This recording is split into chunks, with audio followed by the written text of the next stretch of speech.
अलैका या मुहम्मद सल्लल्लाहु अलैका या मुहम्मद सल्लल्लाहु अलैका या मुहम्मद सल्लल्लाहु अलैका या मुहम्मद।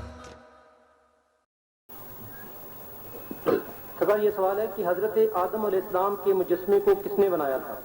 और सुना है कि मुजस्मा बनने के बाद कुछ मिट्टी बच गई थी, उस मिट्टी का क्या बना? वो तो अल्लाह ताला ने खुद हाथों से तो नहीं बनाया था, उसने तो फरिश्तों को हुक्म दिया था, उन्होंने बनाया था ना।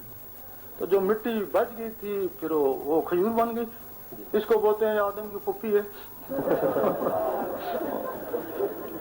उस मिट्टी से खजूर बनी, इस वजह से खजूर को ताल्लुक है इंसान से।